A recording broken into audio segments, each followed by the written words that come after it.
ओम जय श्री हरि विष्णु। आप सभी को माघ मास की पूर्णिमा तिथि की मंगल शुभकामनाएं। भगवान श्री हरि विष्णु और माता लक्ष्मी सदैव आपके घर में निवास करें, इसी मंगल कामना के साथ आज की वीडियो का प्रारंभ करते हैं। दोस्तों, आज की वीडियो में मैं आपसे बात करने वाली हूँ माघ मास की पूर्णिमा के बारे में। माघ मास की पूर्णिमा 24 फरवरी 2024 को है और दिन होगा शनिवार। और आज की वीडियो में मैं आपसे बात करने वाली हूँ कि माघ मास की पूर्णिमा पर स्नान और दान करने का शुभ मुहूर्त क्या होगा। अगर आप व्रत करते हैं तो चंद्रमा के दर्शन करने का चंद्रोदय का शुभ मुहूर्त क्या होगा, और माघ मास की पूर्णिमा पर पूजा किस प्रकार से करनी चाहिए। आज के दिन शनिवार है तो पीपल की पूजा किस प्रकार से करें। इसके साथ ही माघ मास का अंतिम दिन है तो आज स्नान दान किस प्रकार से करना चाहिए, किन चीजों का दान करना चाहिए, कौन से नियम पालन करने चाहिए। और पूर्णिमा तिथि के दिन भगवान सत्यनारायण की पूजा की जाती है, तो भगवान सत्यनारायण की पूजा करने का शुभ मुहूर्त क्या होगा। आज के दिन माता लक्ष्मी की आराधना किस प्रकार से करें जिससे कि घर में हमेशा स्थिर लक्ष्मी का वास बना रहे। संपूर्ण जानकारी आपको माघी पूर्णिमा की पूजा विधि से संबंधित, व्रत से संबंधित और चंद्रमा को अर्घ्य देने से संबंधित शेयर करने वाली हूँ। तो वीडियो बहुत महत्वपूर्ण है, पूरा जरूर देख लीजिए। अच्छी लगे वीडियो तो लाइक भी जरूर कीजिए, क्योंकि आपके लाइक्स, आपके कमेंट्स मेरे लिए बहुत महत्वपूर्ण हैं। यही एकमात्र जरिया है जिनसे मुझे पता चलता है कि आपको ये वीडियो अच्छी लगती है और आपके लिए ये वीडियो उपयोगी है। तो अगर वीडियो अच्छी लगे तो लाइक तो जरूर ही किया कीजिए। दोस्तों, वैसे तो प्रत्येक मास में आने वाली पूर्णिमा बहुत महत्वपूर्ण होती है, लेकिन माघी पूर्णिमा का महत्व बहुत अधिक इसलिए हो जाता है क्योंकि ये कल्पवास का अंतिम दिन होता है। प्रयागराज में गंगा तट पर गंगा यमुना सरस्वती के संगम में स्नान किया जाता है। त्रिवेणी स्नान का आज के दिन बहुत महत्व माना जाता है। ऐसी मान्यता है कि इस दिन जो भी मनुष्य त्रिवेणी में यानी कि गंगा यमुना सरस्वती के संगम में प्रयागराज में स्नान करते हैं, उनको कहीं न कहीं किसी न किसी स्वरूप में वहां भगवान के दर्शन अवश्य हो जाते हैं, क्योंकि सभी देवी देवता वहां स्नान के लिए आते हैं। ऐसा कहा जाता है कि आज के दिन स्नान करने के बाद सभी देवी देवता अपने लोक को वापस लौट जाते हैं। माघ मास में पूरे 1 महीने तक जितने भी देवी देवता हैं प्रयागराज में ही स्नान करते हैं, वहीं गंगा तट पर वास करते हैं। ऐसी हमारी धार्मिक मान्यताएं हैं। शास्त्रों में इस प्रकार का वर्णन है कि यहीं पर देवी देवताओं का वास होता है। इसलिए बहुत से लोग गंगा तट पर जाकर कल्पवास भी करते हैं। पूरे 1 महीने वहीं रहकर स्नान करते हैं, जप तप करते हैं, अनुष्ठान करते हैं, व्रत करते हैं, नियम पालन करते हैं, ताकि किसी न किसी स्वरूप में भगवान के दर्शन उन्हें प्राप्त हो जाएं। माघी पूर्णिमा के दिन रविदास जयंती भी मनाई जाती है।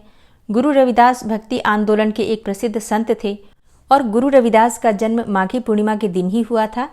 इसलिए इस दिन को गुरु रविदास की जयंती भी मनाई जाती है। इसके अलावा 24 फरवरी को यानी कि माघी पूर्णिमा के दिन ललिता जयंती भी मनाई जाती है।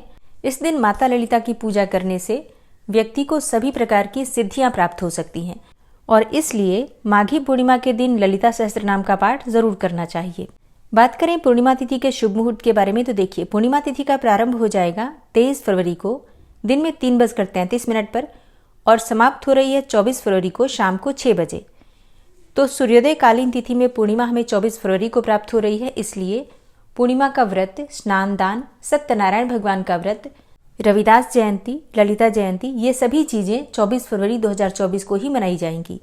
24 फरवरी को सूर्योदय काल का समय रहेगा सुबह 6:57 पर और सूर्यास्त का समय रहेगा शाम को 6:23 पर।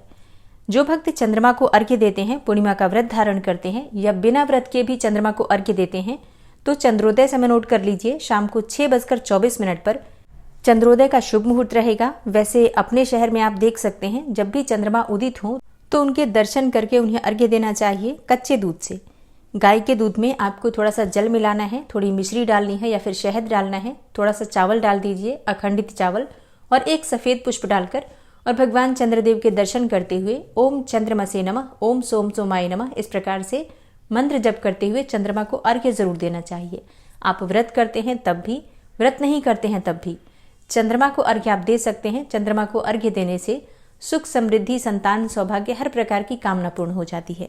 और 24 फरवरी को ब्रह्म मुहूर्त का समय रहेगा सुबह 5:20 से 6:08 तक। इस समय में आप स्नान कर सकते हैं। जो ब्रह्म मुहूर्त का स्नान होता है, माघी स्नान होता है, वो ब्रह्म मुहूर्त में किया जाता है। तो स्नान और दान करने का, पूजा करने का यही शुभ मुहूर्त है।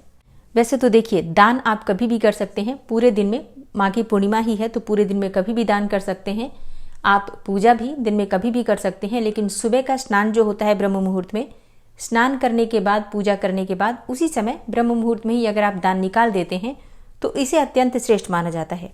इस दिन अभिजीत मुहूर्त का समय रहेगा दिन में 12:17 से दोपहर में 1:03 तक। इस शुभ मुहूर्त में आप पूजा कर सकते हैं, दान कर सकते हैं, इसका फल कई गुना मिलता है। आप मंत्रों का जप कर सकते हैं, मतलब जो भी शुभ कर्म अभिजीत मुहूर्त में करते हैं उसका फल कई गुना होकर प्राप्त होता है। अब बात करें राहु काल के बारे में। राहु काल सुबह 9:48 से सुबह 11:14 तक रहेगा। तो अगर आप कोई भी विशेष पूजा करते हैं, जैसे कि भगवान सत्यनारायण की कथा आपको करनी है, तो या तो आप इससे पहले प्रारंभ कर लीजिए या फिर राहु काल के समाप्त होने के बाद आपको कथा प्रारंभ करनी चाहिए। और एक अत्यंत ही श्रेष्ठ और शुभ मुहूर्त होता है अमृत काल। तो अमृत काल का समय रहेगा शाम को 7:38 से रात्रि में 9:26 तक। तो अमृत काल जैसा कि नाम से ही पता चलता है, अमृत के समान फल प्राप्त होता है। इस समय में आप कोई भी मंत्र जप करते हैं, पूजा पाठ करते हैं, उपाय करते हैं, तो इसलिए इस समय में अगर आप कोई मंत्र सिद्ध करना चाहते हैं, माता लक्ष्मी की कृपा प्राप्त करना चाहते हैं, तो शाम को 7:38 से 9:26 तक आप मंत्रों का जप कर सकते हैं। माता लक्ष्मी के निमित्त आप हवन कर सकते हैं, कोई भी उपाय कर सकते हैं। तो ये अमृत काल का समय शाम की पूजा के लिए, मंत्र जप के लिए अत्यंत श्रेष्ठ और शुभ मुहूर्त है। तो माता लक्ष्मी की पूजा इसी मुहूर्त में करें, ज्यादा श्रेष्ठ रहेगा। तो ये जो भी शुभ मुहूर्त मैंने आपको बताए, इनको नोट करके रखिए, ताकि कल जब आप पूजा आराधना करें या फिर कोई भी उपाय करें या दान इत्यादि करते हैं तो उस समय आपको इन सभी चीजों का ध्यान रहे।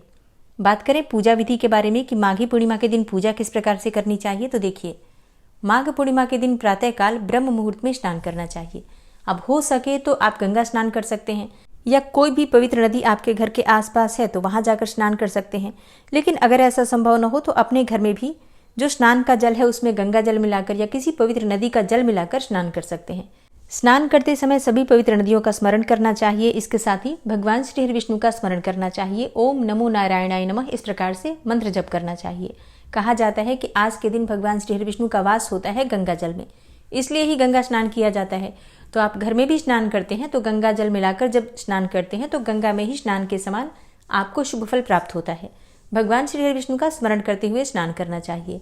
इसके बाद साफ स्वच्छ वस्त्र धारण करके भगवान सूर्यदेव को जल दीजिए। इसके बाद अपने घर के मंदिर में आकर विधि विधान से पूजा कर लीजिए। अब इसके बाद आपको दान करना होता है। पूजा के तुरंत बाद दान करना चाहिए। दान की सामग्री आप पहले से निकाल कर रखिए, ताकि जब आप पूजा पर से उठें तो सभी सामग्री को भगवान श्री हरि विष्णु को समर्पित कर दीजिए कि हे श्री हरि विष्णु, आप ही की सामग्री आपको अर्पित करती हूँ। यथाशक्ति यथासंभव जो भी मैं दान कर रही हूँ आप स्वीकार कीजिए। फिर 3 बार जल का घेरा दीजिए। जो भी सामान आपने रखा है दान के लिए, सबके आसपास आपको 3 बार जल का घेरा देना होता है। ओम विष्णवे नमः, ओम विष्णवे नमः, ओम विष्णवे नमः इस प्रकार से भगवान श्री विष्णु का 3 बार नाम लेना चाहिए।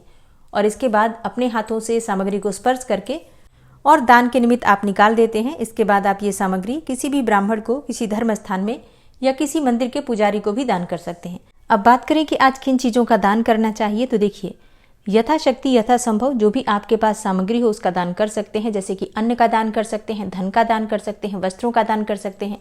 माघ मास की पूर्णिमा पर विशेष रूप से ऊनी वस्त्रों का दान किया जाता है। इसके साथ ही काले तिल का दान आज के दिन जरूर करना चाहिए। तो एक पात्र में तिल भरकर और वही तिल आप किसी ब्राह्मण को दक्षिणा के साथ दान कर सकते हैं। इसके साथ ही और भी सामग्री जैसे भोजन की कच्ची सामग्री का दान कर सकते हैं, वस्त्रों का दान कर सकते हैं, अपनी इच्छा के अनुसार। एक जरूरी दान जो सबको करना ही चाहिए, खीर की सामग्री का दान।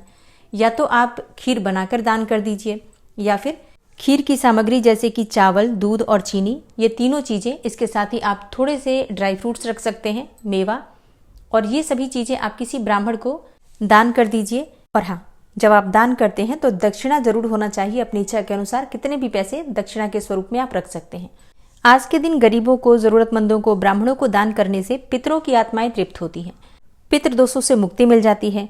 और जब पितर हमारे प्रसन्न हो जाते हैं तो हर प्रकार की कामना पूर्ण हो जाती है। सुख समृद्धि, संतान, सौभाग्य, हर चीज हमारे पितरों की कृपा से हमें प्राप्त हो जाती है। इसलिए आज पितरों का तर्पण भी करना चाहिए। अच्छा, आज के दिन माता लक्ष्मी की पूजा विशेष रूप से की जाती है। भगवान श्री हरि विष्णु और माता लक्ष्मी की संयुक्त पूजा करने से स्थिर लक्ष्मी का वास हमारे घर में होता है। तो माता लक्ष्मी और भगवान श्री विष्णु की पूजा करने के बाद कनक धारा स्तोत्र का पाठ, श्री सूक्त का पाठ और विष्णु सहस्त्र नाम का पाठ करना चाहिए। और हाँ, पूर्णिमा तिथि है तो आज भगवान सत्यनारायण की कथा जरूर करनी चाहिए। आप चाहें तो किसी ब्राह्मण से भी करवा सकते हैं, या फिर अगर आप नहीं करवा पाते हैं ब्राह्मण से बुलाकर, तो फिर आप स्वयं से भी भगवान श्री विष्णु और माता लक्ष्मी की, भगवान सत्यनारायण की पूजा करने के बाद भगवान सत्यनारायण के निमित्त आप कथा कर सकते हैं, स्वयं से ही पाठ कर सकते हैं कथा का, या फिर जहाँ पर पूजा कर रहे हैं वहीं बैठकर कथा सुन भी सकते हैं, मोबाइल से भी सुन सकते हैं। हमारे चैनल पर भी कथा की वीडियो अपलोड होती है सत्यनारायण की, तो आप चाहें तो इसी चैनल से सुन सकते हैं। और सत्यनारायण की पूजा आप सुबह भी कर सकते हैं, चाहे तो शाम को भी कर सकते हैं। राहु काल को छोड़कर पूरे दिन में आप कभी भी भगवान सत्यनारायण की कथा पूजा कर सकते हैं। अब बात करें पीपल पूजा के बारे में, क्योंकि पीपल की पूजा शनिवार के दिन की जाती है, पूर्णिमा तिथि के दिन की जाती है।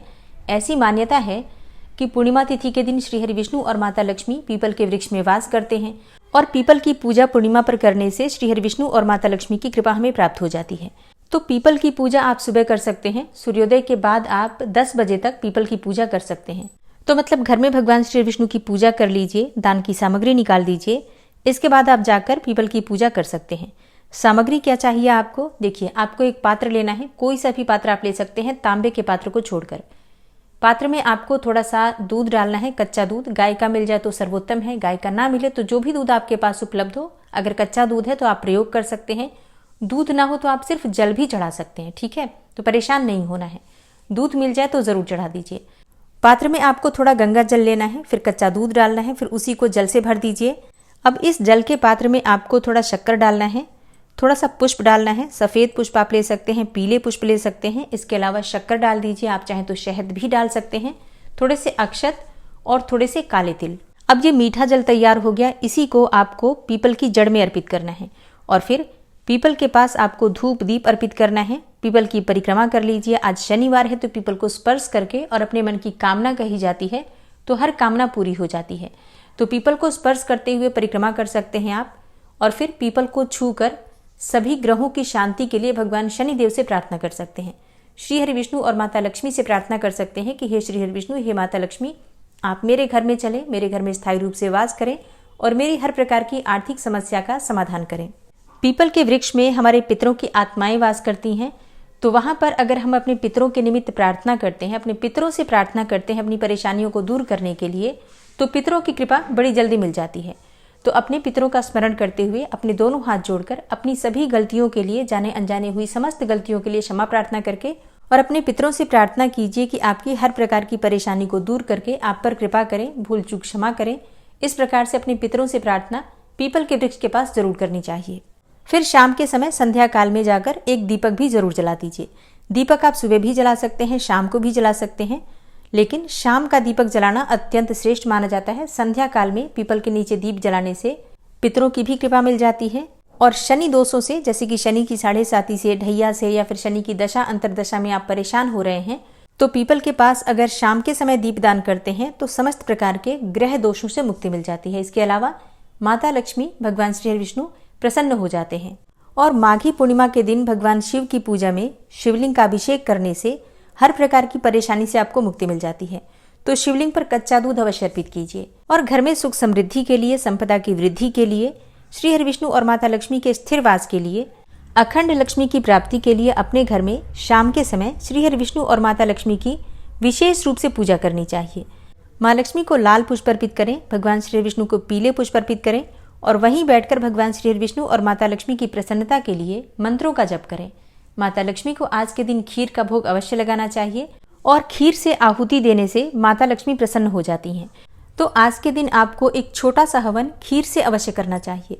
शाम के समय संध्या काल में, जो शुभ मुहूर्त मैंने बताया, उस समय में एक पात्र में थोड़े से गाय के उपले सुलगा लीजिए, मतलब प्रज्वलित कर लीजिए, और 108 आहुति माता लक्ष्मी के मंत्र के द्वारा आपको करनी है। मंत्र है श्रीम। श्रीम माता लक्ष्मी का एकाक्षरी बीज मंत्र है, बहुत प्रभावशाली है। मंत्र इस प्रकार से आपको बोलना है, ओम श्रीम नमः स्वाहा, ओम श्रीम नमः स्वाहा। इस प्रकार से मंत्र बोलते हुए 108 आहुति खीर से दीजिए। माता लक्ष्मी से प्रार्थना कीजिए कि आपके घर में स्थायी रूप से वास करें, आपको आर्थिक समृद्धि प्रदान करें, और हवन संपन्न करने के बाद माता लक्ष्मी की, श्री हरि विष्णु की आरती कर लीजिए। बस इतना ही करना है। ये उपाय आप प्रत्येक पूर्णिमा पर कीजिए। विश्वास कीजिए, अगर आप नियमित तौर पर ये उपाय करते हैं, सिर्फ इतना सा ही कार्य आप हर पूर्णिमा पर कर लेते हैं, तो 1 या 2 पूर्णिमा बीतते बीतते ही आपके जीवन में चमत्कार होना निश्चित है। मतलब ऐसा हो ही नहीं सकता कि इस उपाय को करने के बाद माता लक्ष्मी आप पर प्रसन्न न हो। लेकिन हाँ, माघी पूर्णिमा से प्रारंभ कर रहे हैं तो कम से कम 1 साल तक लगातार जरूर कीजिए। मतलब हर पूर्णिमा पर आपको ये उपाय करना चाहिए ताकि माता लक्ष्मी स्थायी रूप से आप पर कृपा करें। ठीक है, तो ये उपाय आप लोग जरूर कीजिए। और माघ मास का स्नान दान व्रत नियम अगर आप करते हैं तो उस व्रत का उद्यापन किस प्रकार से करना है ये जानकारी मैं पिछली वीडियो में दे चुकी हूँ, तो आप लोग उस वीडियो को जरूर देख लीजिए। मिलती हूँ मैं आपसे अगली वीडियो में, तब तक के लिए जय श्री राधे।